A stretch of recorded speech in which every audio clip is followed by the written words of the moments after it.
से अध्याय 4। सामरी स्त्री से संवाद। फरीसियों को यह सूचना मिली कि यीशु यूहन्ना की अपेक्षा अधिक शिष्य बनाते और बपतिस्मा देते हैं।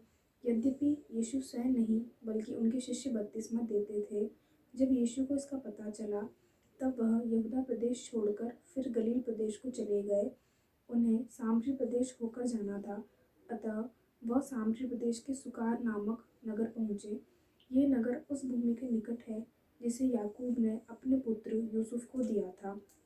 वहाँ याकूब का कुआं है। यीशु यात्रा से थक गए थे, इसलिए वह कुएं के पास यूं ही बैठ गए। ये लगभग दोपहर का समय था।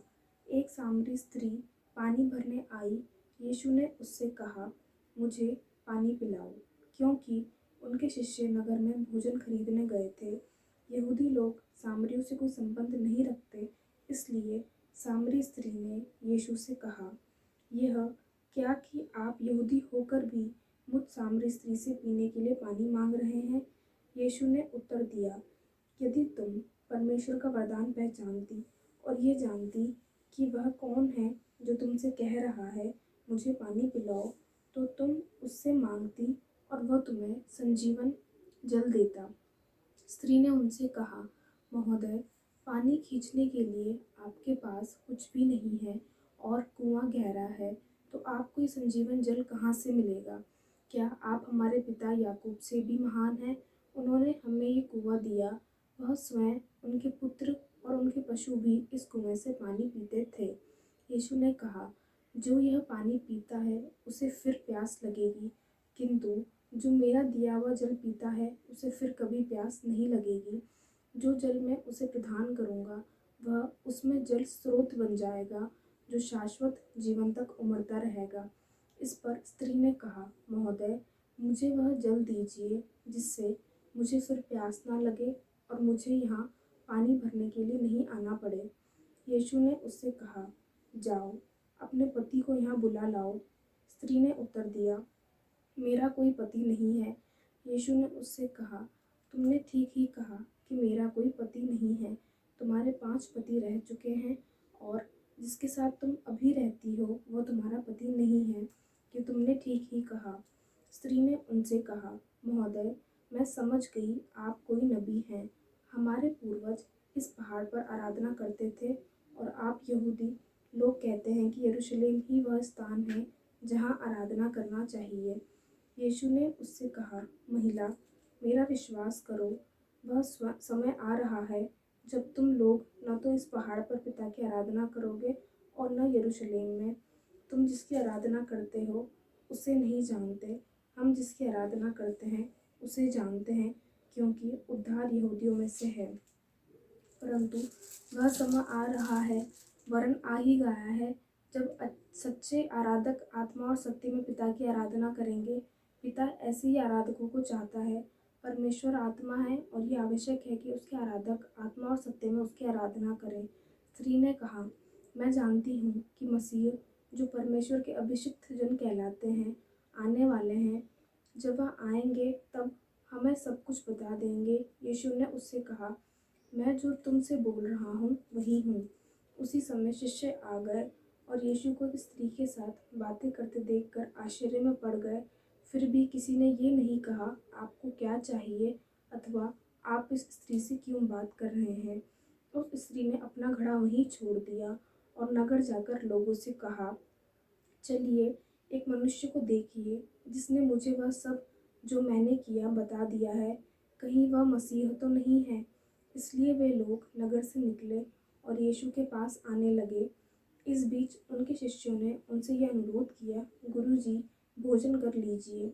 यीशु ने उनसे कहा, खाने के लिए मेरे पास वह भोजन है जिसके विषय में तुम नहीं जानते। इस पर शिष्य आपस में बोले, क्या कोई इनके लिए भोजन ले आया है? इस पर यीशु ने उनसे कहा, जिसने मुझे भेजा उसकी इच्छा पर चलना और उसका कार्य पूरा करना, यही मेरा भोजन है। क्या तुम ये नहीं जानते कि अब कटनी के 4 महीने रह गए हैं? परंतु मैं तुम लोगों से कहता हूँ, आंखें उठाकर खेतों को देखो, वे कटनी के लिए पक चुके हैं। अब काटने वाला मजदूरी प्राप्त कर शाश्वत जीवन के लिए फल संग्रह कर रहा है, जिससे बोने वाला और काटने वाला दोनों मिलकर आनंद मनाएं, क्योंकि यहाँ ये कहावत ठीक उतरती है, एक बोता है और दूसरा काटता है। मैंने तुम लोगों को वह खेत काटने भेजा जिसमें तुमने परिश्रम नहीं किया है। दूसरों ने परिश्रम किया और तुम्हें उनके परिश्रम का फल मिल रहा है। उस स्त्री ने ये गवाही दी थी, उन्होंने मुझे वह सब जो मैंने किया बता दिया है। इस कथन के कारण उस नगर के बहुत से सामरियों ने यीशु में विश्वास किया। इसलिए जब वह यीशु के पास आए तब उन्होंने अनुरोध किया, आप हमारे यहाँ रहिए। वह 2 दिन वहीं रहे। बहुत से अन्य लोगों ने उनका उपदेश सुनकर उनमें विश्वास किया। सामरी लोग उस स्त्री से बोले, अब हम तुम्हारे कहने के कारण ही विश्वास नहीं करते, हमने स्वयं उन्हें सुन लिया है और हम जान गए हैं कि वह सचमुच संसार के मुक्तिदाता हैं।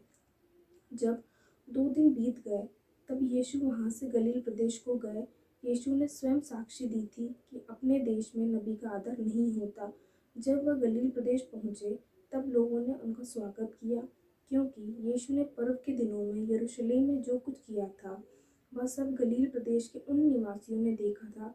पर्व के लिए वह भी वहाँ गए थे। यीशु फिर गलील प्रदेश के काना नगर में आए, जहाँ उन्होंने जल को दाखरस बनाया था। वहाँ राजा का एक पदाधिकारी था जिसका पुत्र कफरनहूम नगर में बीमार था। जब उस पदाधिकारी ने सुना कि यीशु यहूदा प्रदेश से गलील प्रदेश में आ गए हैं तब वह उनके पास आया। उसने उनसे प्रार्थना की कि वह चलकर उसके पुत्र को स्वस्थ कर दे, क्योंकि वह मरने पर था। यीशु ने उससे कहा, आप लोग चिन्ह तथा चमत्कार देखे बिना विश्वास नहीं करेंगे। इस पर पदाधिकारी ने उनसे कहा, महोदय, कृपया मेरे पुत्र की मृत्यु के पूर्व आइए। यीशु ने उत्तर दिया, जाइए, आपका पुत्र जीवित है। यह यीशु के वचन पर विश्वास कर चला गया। वह मार्ग में ही था कि उसके सेवक मिले और उससे बोले, आपका बालक जीवित है। उसने उनसे पूछा कि वह किस समय से अच्छा होने लगा था। उन्होंने कहा, कल दिन के 1 बजे उसका बुखार उतर गया। तब पिता समझ गया था कि ठीक उसी समय यीशु ने उससे कहा था, आपका पुत्र जीवित है, और उसने अपने सारे परिवार के साथ विश्वास किया। यह यीशु का दूसरा आश्चर्यपूर्ण चिन्ह था जो उन्होंने यहूदा प्रदेश से आकर गलील प्रदेश में दिखाया।